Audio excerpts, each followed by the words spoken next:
Hi, my name is John Delgado, and I'm going to be presenting on ETA, the organization that existed within Spain during the 20th century. So, what is the ETA? Many people may not know about it or be that familiar with it, especially if you're not from Europe. But ETA stands for Euskadi ta Askatasuna, which translates to the Basque Homeland and Liberty. So they're a group that was founded in 1959, and their original mission was to promote Basque culture and also Basque independence. However, over time, they turned into a violent militarist group that used terrorist methods to further their political objectives, and they became classified as a terrorist organization by most of the developed nations.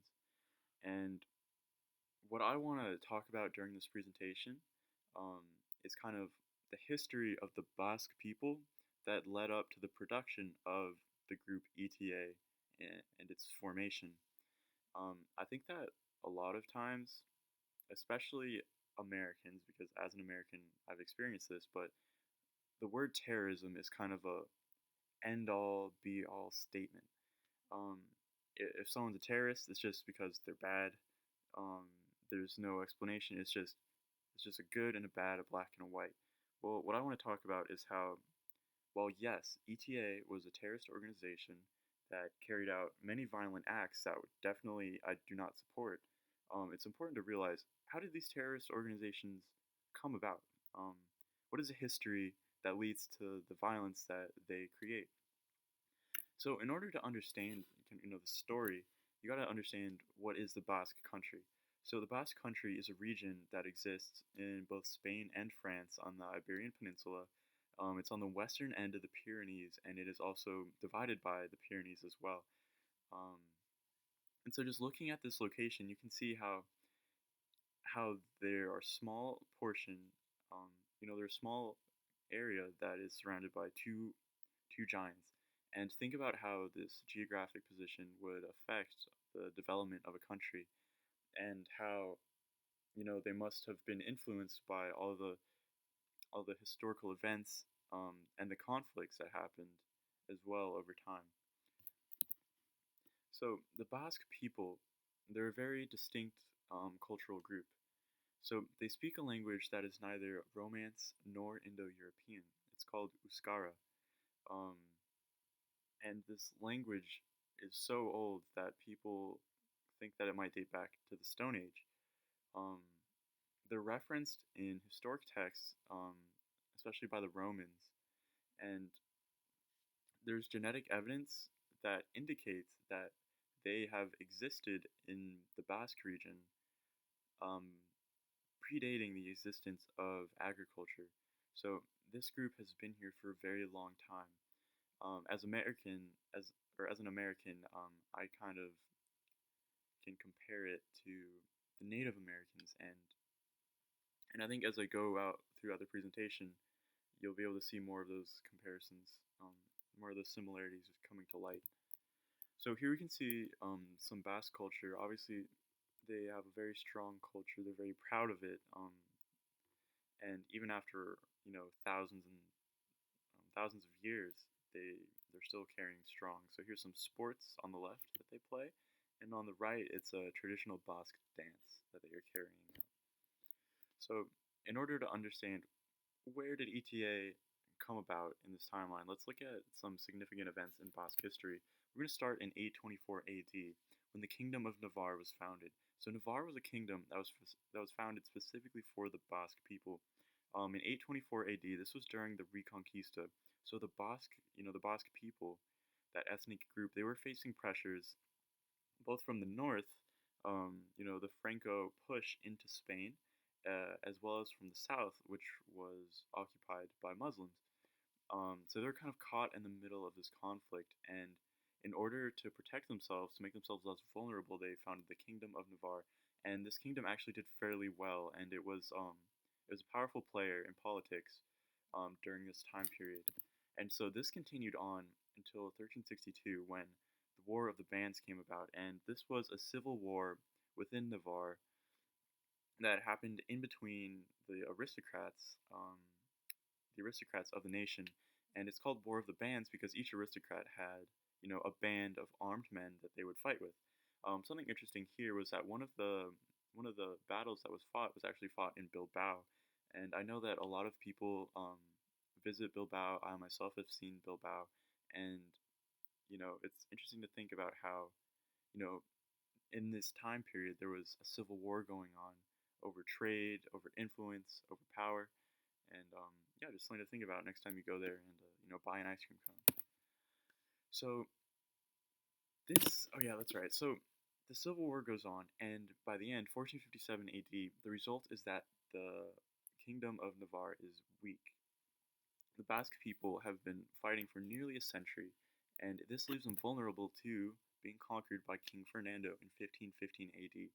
Despite being conquered and being under the authority of the Spanish crown, he does allow them to maintain some autonomy, so it's not the worst situation in the world for them. Let's just say it can definitely get worse, and it probably will get worse. So a little precursor there for what's going to happen. So let's go over to the other side of the Pyrenees Mountains, where the Basque people exist in France.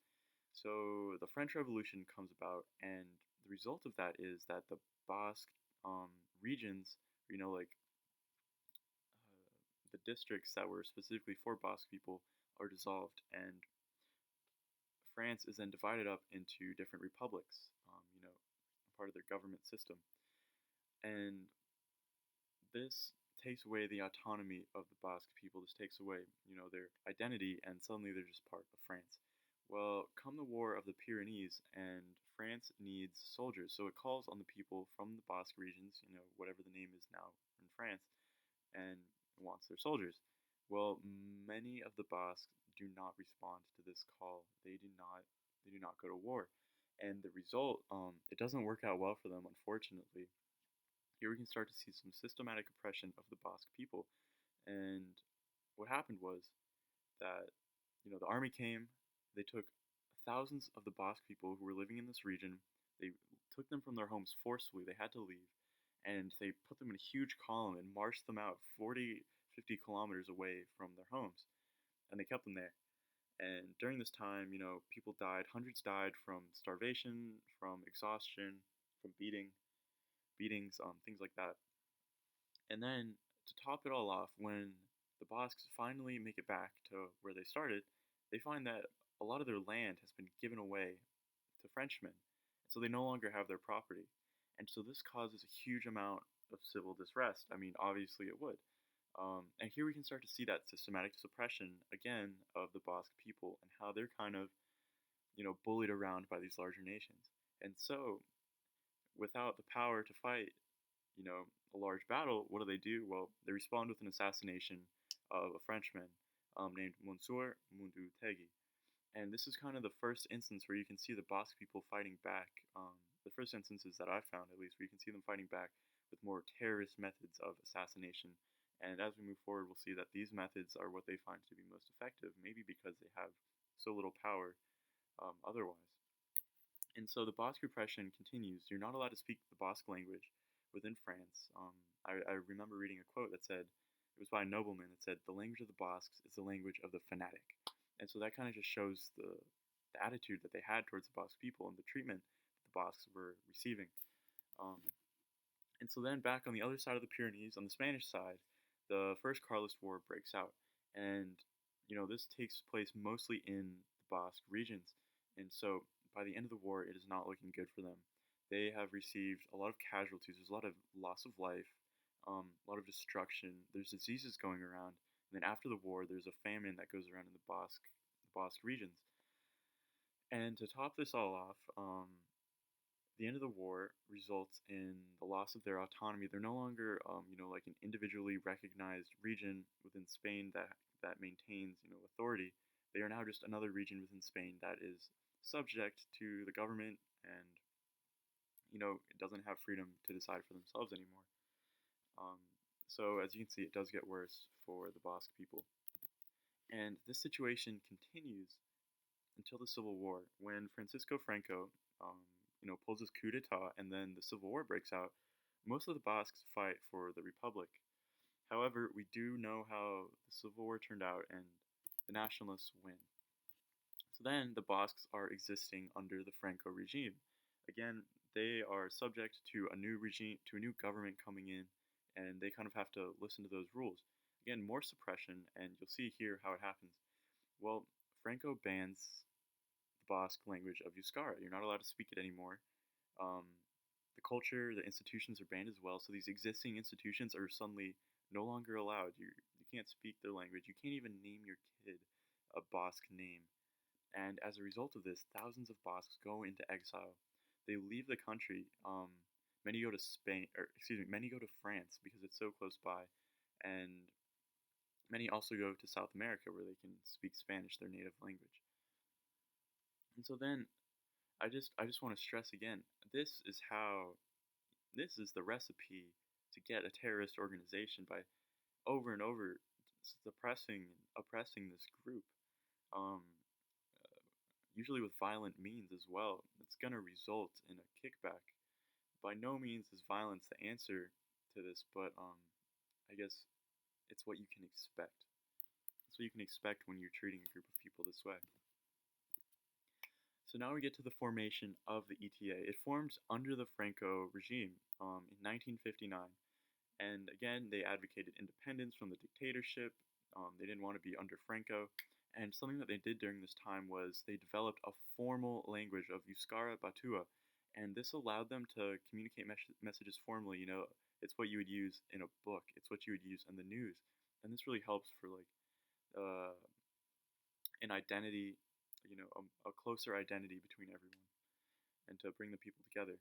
Well, they had some assemblies in the 60s, and in these assemblies, they pushed some three main ideologies. One is Marxist ideology, um, two is they did not like imperialism, and three was they were anti capitalism. And so, at first, they just ideologies, right? Well, the first act of violence comes in 1968, and it wasn't actually planned at first. In fact, there was an ETA member who was pulled over by the police, La Guardia Civil, and he shot and killed the police officer who was talking to him. Well, he then tries to flee. He is caught by Guardia Civil, and he is killed as well. So now we have two people dead, one on both sides. Well, ETA is not happy about this, and they respond. They respond to the violence with more violence. And how do they do that? Well, they have an assassination of a man named Militon Manzanas, who is the chief of secret police in San Sebastian, who is known for his cruelty and his torture. And this is how you get a terrorist organization starting. And again, they started from a more peaceful group, but things became more intense. They escalated, and this is the result. Over the course of ETA's lifetime, they killed 829 people. Other accounts say more than 1,000. Many of them were civilians, innocent people who were victims of these violent attacks. Their preferred method of attacks was explosives, mainly car bombs, but they also would place them in things such as trains and other places. Um, yes, very violent, lots of destruction, and they became well known across Spain for their violent activities. Well, one of the most impactful assassinations that they were able to carry out was against Luis Carrero Blanco, who was the prime minister instated by Franco near the end of his life. Well, they killed him as he was coming out of church. I know my professor loves this story because he always talks about how the building, you can see the crater there, the bomb shot the car straight over the building onto the street on the other side. That's how powerful it was. And so what this did was it played a key role into stabilizing the dictatorship. Um, it weakened the Franco regime, and it actually helped to pave the way for the democracy that was soon to come after Franco passed away. However, despite them being so fundamental in the development of democracy, they were not for the new democratic government by any means. In fact, their violence became worse once a democratic government was established and Franco's government was abolished. It became so bad that another group, based out of the Basque country, formed called Gesto por la Paz, and the only thing they did was they protested peacefully and silently uh, every time there was another killing or another violent act by the ETA. Um, a very large, um, a very largely known assassination was of Miguel Angel Blanco, and he was of the Democratic Popular Party in 1977 or 1997. This shows how even years after Franco was killed, this group is still going at it, and they're almost indifferent to who the government is. They still want to accomplish their means. Well, finally, in 2011, they declare their final ceasefire. And I say final because there were many ceasefires declared before this, but the group actually themselves broke the ceasefires to continue their violence. In 2017, ETA finally handed over 3.5 tons of their weapons. And in 2018, they declare a ceasing of all their political initiatives, effectively dissolving themselves as a political entity. Their reign of both politics and violence ended in 2018. Well, how is the world today affected by them? Well, today, more than 260 ETA members are still imprisoned within Spain, France, and other countries. In fact, I have read that in Spain, there are so many that they have to shuffle them between the different prisons because there's always going to be more than one in a prison and they don't want them colluding. And something else interesting was a survey that was carried out by the Universidad del País Vasco. This was in 2006, before they had actually dissolved themselves. And what it found was that of the Basque population surveyed, 64% of them rejected ETA totally. And I think this number is very important because here you have a violent terrorist organization that's making headlines and they're saying we want independence. But here you also have the majority of the actual population of the Basque country who this group is representing saying we reject this terrorist organization. This is not what we want. Um, and so it just can kind of show you the complexity and these groups form, they're not representative of everyone, but they're still an effect of something happening. They're the extremists. Well, many people maybe were against ETA in this survey because of the Spanish Constitution of 1978 that allowed the Basques to enjoy control over La Comunidad Autónoma Vasca, which is in the traditional Basque region, Basque country, and they enjoy some of the most freedoms of any independent or autonomous community within a country and the modern world. So things have definitely become better for the Basque people. And so, what's the takeaway from all of this? What am I trying to say? Well, like I kind of stated at the beginning, ETA was a group that used violent, horrible means to try to accomplish their ends. But you can't just you can't just think about this group in a vacuum that just it existed and it did terrorism. No, there's more than that. There's a whole history behind this group. There's a whole history of suppression, of racism, of destruction of culture that occurred that caused this group to finally rise up during a dictatorship and to last even after democracy has been established. And so I think that this is important to us to think about. What's important to think about is how is the oppression that we're committing today against communities going to affect us tomorrow? What radicals are we creating today through our foreign policy, through the way we treat other countries, that is going to come back and create these horrible groups that are going to kill many innocent people? So let's just think about this as we move forward in developing our foreign policy, as we move forward in just treating each other, and realize that the dangerous effects that hate and division can create for modern and historical society.